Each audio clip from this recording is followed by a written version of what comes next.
or see if I agree or disagree, but this is more about you. And okay. yeah, I can add in my input. Like I also worked in hospitality, so I understand how that world works. Plus, it really Ready? Are you ready? Helped me learn how to communicate and help me learn the business. Tiene que saber, Alana y tú también, que no se pueden alejar del micrófono. Mucho. Is the wire no es in from? Oh. It looks good? Is the El wire? cable. El cable, no, El está cable, bien. no? Oh, let's yeah. I'm gonna put these out of frame for a while. I want to take some sips, and you can just put it down on your left side, please. Oh, wow, you know me too well. Hi, baby. Hey, gordo. Tienen que entender, Gordo Alana, viejito. cerca del micrófono. Así, o sea, tiene que estar aquí. ¿Te vas a subir ahí? Let's see if he comes. Ay. Oh, wow, he's struggling. No gusta. No, ella va para atrás. ¿Pueden ponerlo down? Lo puedo bajar. Yo no quiero. Tú no quiero. ¿No quieres? He struggles a bit. Está bien gordito y bien viejito. Que Dios lo bendiga, papá. He hated that. Oh, no. Listo, bien cerquita el micrófono, ¿cierto? ¿Estás escuchando? ¿Se puede oír? No. Aquí creo que está bien. Yo puedo hablar con Melana. Check. I need to be able to not turn my head too much. You're doing great. Well, turn your head down. I think it's great. Because we gotta hit. Vamos a darle. Tito, ¿está grabando allí? Allá ya está grabando, graba ahí. Ya está grabando, ya Is está it todo recording? listo. Allá sí, acá. Venga a ver, Tito, una cosa. So what's your idea? Like, what's your goal with this podcast? I'd love to get Vamos a arrancarla. make people a little Sí. bit more excited about What's the wrong? business aspect, A the veces production tú le das aspect, y and no arranca. Porque no la aprieta bien. Tiene que- Ahora sí está grabando. Estamos grabando. Perfect. Sí, queda bien. No, graba. No graba. So Okay. you gotta get a little closer, right? She's gotta get a little closer to the mic. Ok. ready? Ready. Un poquito más. ¿Estamos ready? Ready? Yeah. Ready, John? Ready? Good. Hey guys, my name's Milana. Welcome. Today I'm here with Jonathan. Hey, thank you for having me. I appreciate it, Milana. Yes. Great to see you again. Let's start that over. Sorry. Cut. 10 minutos dijiste, Alana. ¿Ay? 10 minutos. 15, sí, 10 10 más. Sí. max. 10. Pero necesita un poquito más como para ¿Puedo cortar, ¿no? poner una vez más, record? Ah, no. No, Está you bien, just está cut bien. away. Just cut away. It's fine. Eso cortamos. Okay. It's fine. Okay, English. You're good. Just make sure you're close to the mic. That's all. Because your sound was like your mic's a It was little out? low. What do you think? I meant like tilted this way. The whole thing. Yes, there you Like a go. little up? Yeah, a little bit up. Yeah, we can do that. Just because I heard on the mic earlier. Yeah? The sound, your sound was cut off because it was too low. Like you were too far away. You're like going like this. Okay. ¿Ese Roberto! es RCN o qué, papi? A ver, ¿qué hay noticias en Colombia, papi? Ganamos ahorita, ganamos Colombia. Colombia won earlier today. Roberto! Tito, Melena no le agrada. como el vodka. Es muy alto. Muy chillona. La Está frío también. Okay, Is that door silencio open over there? en la estudio. Quiet on set. Cut. Take 5. Hey guys, it's Milana, and today I'm here with Jonathan. Hi, thank you for having me. I appreciate it, Milana. Good to see you. Good to see you too. Thank you so much for hopping on the show. I brought you on here today to talk a little bit more about your business, your history with hospitality, your marketing, business, and everything you do to give the viewers a little bit more of insights of how to do what you do and go down that path and learn a little bit about the business. Absolutely. Thank you again. I'm 28 now. I just want to give a little background. I'm 28 today. I'm going to be 29 in a couple months. The reason I say this is because I started in hospitality when I was 16. So that's about a couple years. It's more than a couple of years. But I'm very, very proud of it.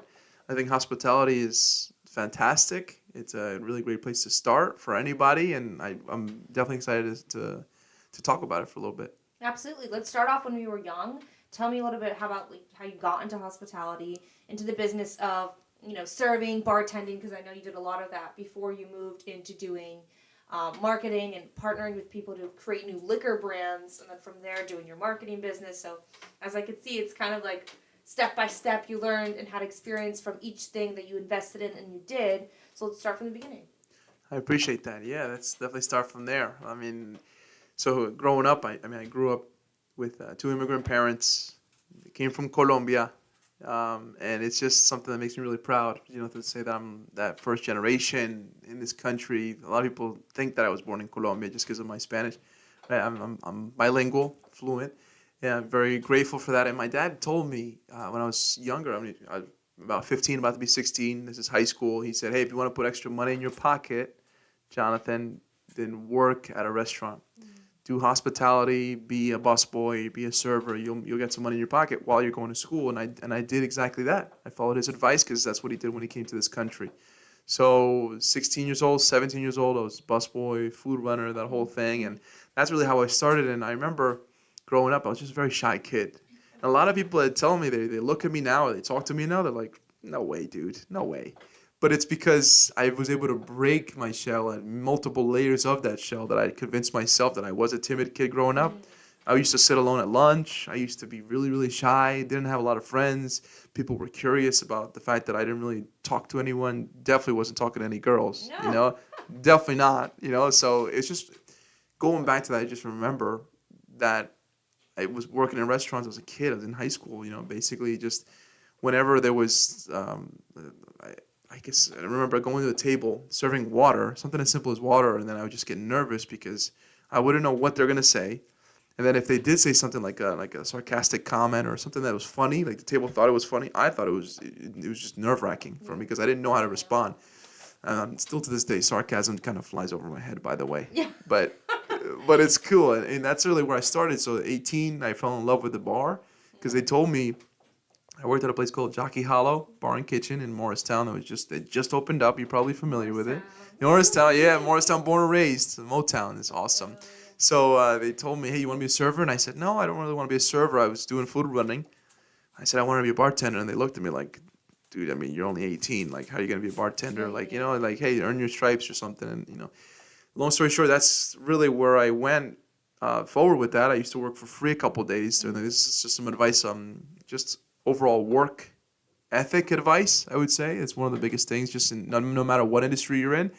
There's going to be times where you make sacrifices. There's going to be times where you're going to do things that maybe you don't want to do.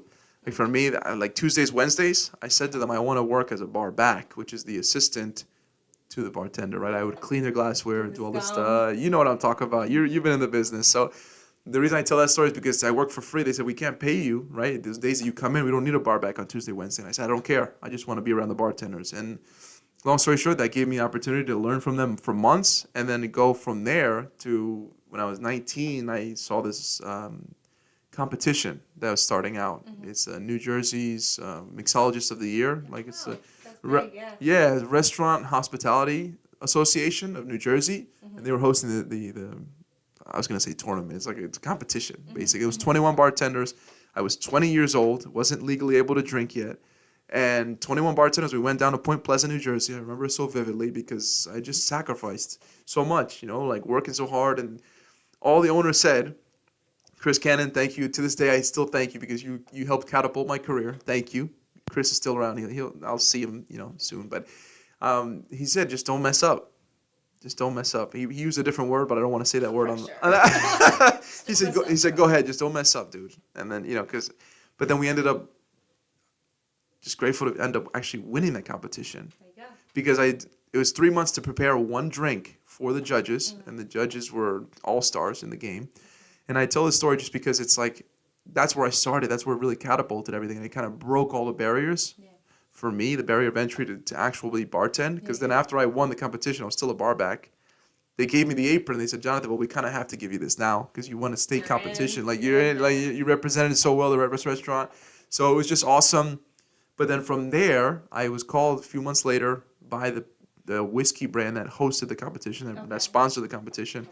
They called me and they said, "Hey, we need a brand ambassador." And then it was called Gar Spice Whiskey. The brand doesn't exist anymore. But essentially, they wanted me to come in and do sales for them. So that was my first foray into like sales, being out on the the streets, just door to door. So it was just awesome. It really was just a lot of nostalgia right now, I feel, because it's just a great memory, great moment. That's how you started. That was your in, like that competition, that whiskey brand that reached out and got you into sales. And then fast forward to you doing, sales for different liquor companies and partnering up and doing like promotion for them. Talk a little bit about that and give us some tips and tricks to help promote, your brand and also liquor brand specifically if you were in that industry. Yeah, I would definitely say, I mean, starting your own liquor brand, I got some friends, specifically Carlos Ruiz.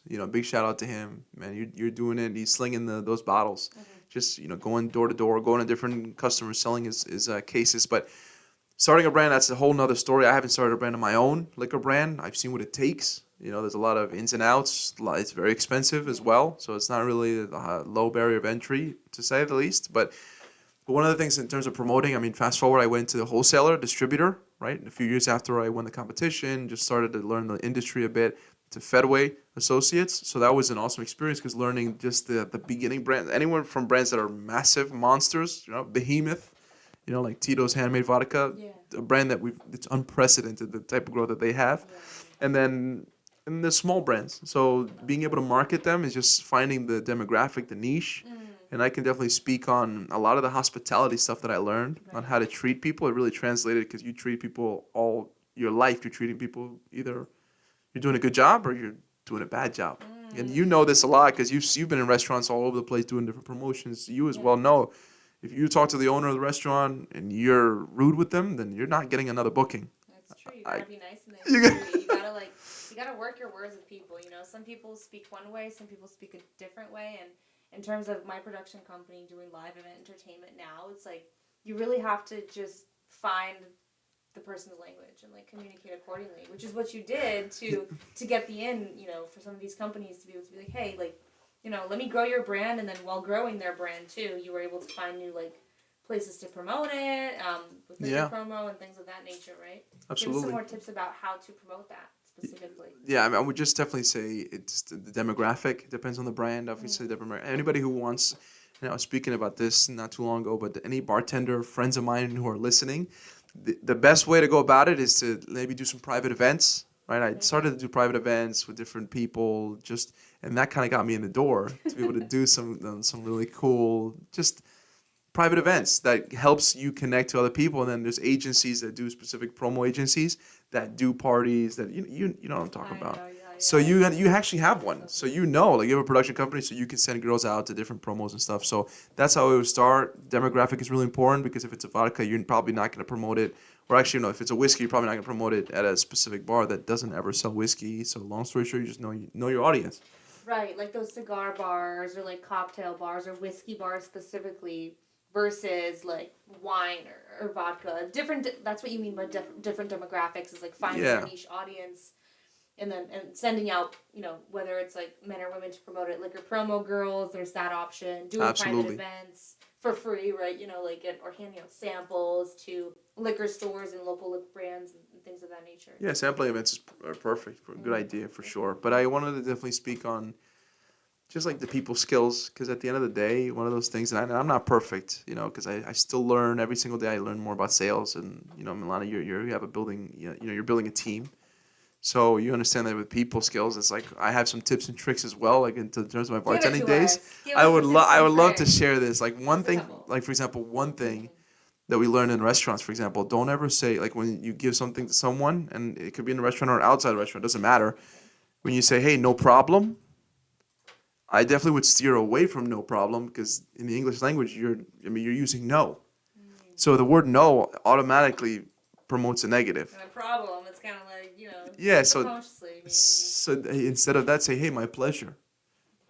My pleasure is a great way to say like, hey, wow, that's nice. It's like, oh, wow, you actually care. Yeah, I know. And then the other one, by the way, just super quick, is like, hey, when you meet someone, like, hey, and I used to do this in the bar. Like, it's like, hey, how are you? Most people say, how are you? I'm good. How are you? Well, so the reason why I stay away from that one too, I mean, that's fine if you know someone, but if you don't know someone, you say, how are you? It's kind of like empty. Yeah.